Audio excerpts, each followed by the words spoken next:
अस्सलाम वालेकुम। अबरार रशीद आपकी खिदमत में एक मरतबा फिर हाजिर है और इस वक्त खबरें या मौज़ूआत तो मेरे पास दो तीन हैं, मुख्तसरन उन पर बात करूंगा। एक तो ये है कि एक्सपो 2020 का क्या बनेगा, और दूसरी खबर ये है कि एमिरेट्स एयरलाइन ने एक ऑफर अनाउंस की है, और तीसरी खबर जो है वो वीज़े के हवाले से है। विजिट वीज़े के हवाले से बहुत से लोगों ने सवालात पूछे हैं कि शायद यूएई ने विजिट वीज़ा होल्डर्स के दाखिले पर पाबंदी आयद कर दी है। इस हवाले से भी आपको बताऊंगा कि असल सूरत हाल अब है क्या।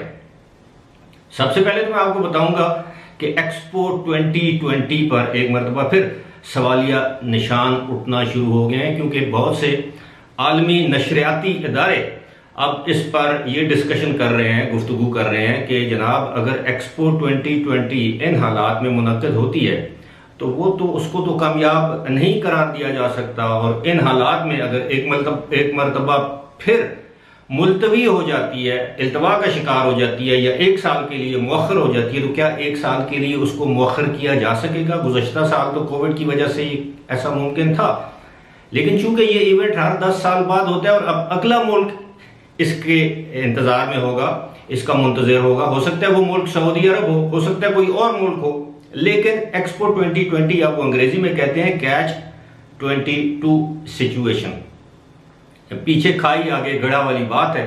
अगर मुनक्कद होती है तो 50% भी कामयाब होती है तो इसका मतलब है कि ये नाकाम होगी, और अगर ये मुनक्कद नहीं होती बिल्कुल ही, तो ये सारे का सारा इवेंट फ्लॉप हो जाएगा, जिसके लिए इन्होंने 10-12 साल तैयारी की है। अब आते हैं, खैर इस हवाले से मैं तफसीलन एक वीडियो अपलोड करूंगा ताकि आपको पता चले कि इसके पीछे मुहर्रिकात क्या है। एक्सपो 2020 अगर मुअख्खर होती है, नहीं मुनक्कद होती, और या मुनक्कद होती है कामयाबी से मुनक्कद नहीं होती, तो इसके क्या असरात होंगे यूएई पर बिलअमूम और दुबई पर बिलखुसूस।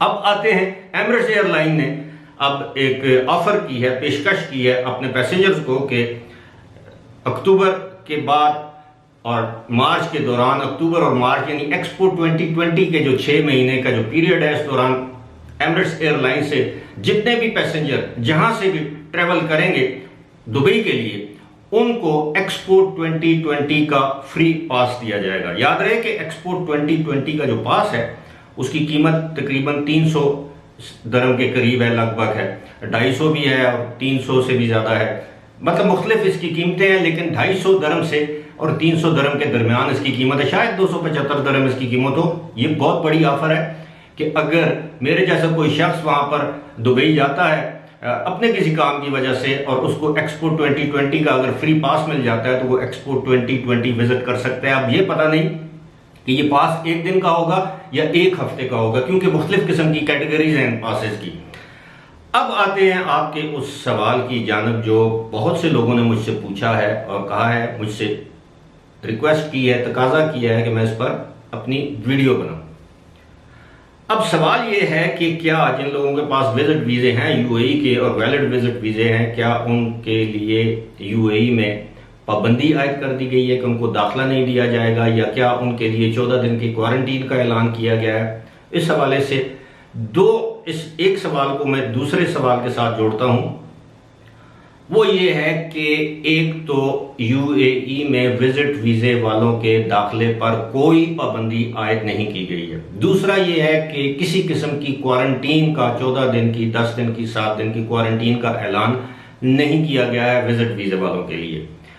अब जिन लोगों ने यह सवाल किया है कि शायद ये पाबंदी उन लोगों पर लगाई जाएगी या लगाई जा रही है, क्योंकि इस हवाले से कोई खबर सामने नहीं आई, वरना ये बहुत बड़ी खबर होती कि वो लोग जो बरास्ता कतर या किसी दूसरे मुल्क के रास्ते यूएई जाना चाहते हैं विजिट वीजे पर, तो उन पर यह पाबंदी आयद की जाएगी। ऐसा नहीं है। मैं थोड़ी सी वजाहत करना चाहूंगा।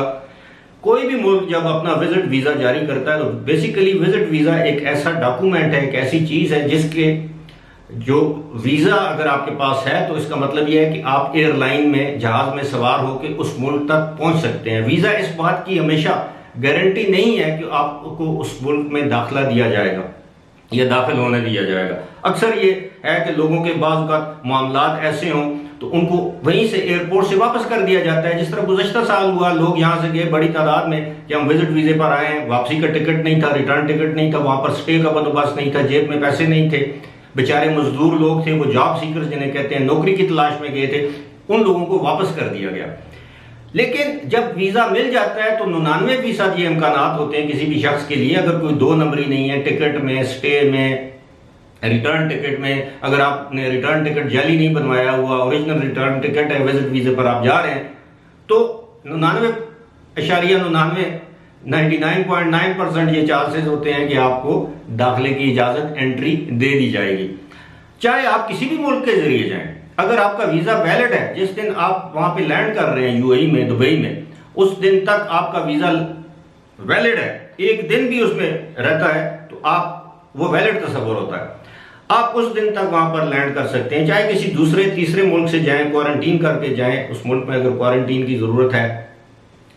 अब ये भी है एक बात कि विजिट वीजे वालों के लिए, किसी के लिए भी वैक्सीनेशन की जरूरत नहीं है, आपको टेस्ट करवाने हैं, लेकिन वहां पर जाकर आपके लिए प्रॉब्लम हो सकता है, आप बहुत सी जगहों पर जा नहीं सकेंगे अगर आपके पास वैक्सीनेशन सर्टिफिकेट नहीं है। लिहाजा मेरी तो अपने जो मेरे फॉलोअर्स हैं, व्यूअर्स हैं, मेरी तो उनसे ये दरख्वास्त होगी कि अगर आपने वैक्सीनेशन नहीं करवा रखी तो वैक्सीनेशन करवा लें, इसमें कोई मुज़ायका नहीं है। जो भी वैक्सीन इस वक्त आपको अवेलेबल है पाकिस्तान में, उसकी वैक्सीन लगवा लें। सारी की सारी वैक्सीन जो है WHO की मंजूर शुदा है, और एक वक्त आएगा कि तमाम ममालिक इस बात पर मजबूर हो जाएंगे, पाबंद किया जाएगा उनको कि जनाब अगर आप फाइजर को मान रहे हैं, एस्ट्राजेनेका को मान रहे हैं, मॉडर्ना को मान रहे हैं, जॉनसन एंड जॉनसन को, जिस तरह सऊदी अरब ने 4 वैक्सीनों को मंजूर कर रखा है, वो चाइनीज वैक्सीन को नहीं मानते, एक वक्त आएगा मान लेंगे। सिमिलरली यूएई में इस वक्त जो वैक्सीनें लगाई जा रही हैं वो फाइजर है, मॉडर्ना है, एस्ट्राजेनेका है, स्पुतनिक है, साइनोफार्म है। साइनोफार्म तो सबसे पहले लगाई गई और इसकी तैयारी भी अब यूएई में हो रही है। लिहाजा मेरी आप लोगों से ये दरख्वास्त होगी, ये मशवरा होगा कि आप इस हवाले से जो अफवाहें गर्दिश कर रही हैं उन पर कान मत धरिए। और दूसरी बात यह है कि आजकल बहुत से जाली फ्रॉड ट्रैवल एजेंट्स इस धंधे में मुलविस हैं, जिन्होंने व्हाट्सएप ग्रुप्स बना रखे हैं, फेसबुक ग्रुप्स बना रखे हैं। उस ग्रुप्स के जरिए एक शख्स आपको कहेगा देखो जी फलां जो एजेंट है उसके पास आप जाएं तो आपको वीज़ा मिल सकेगा।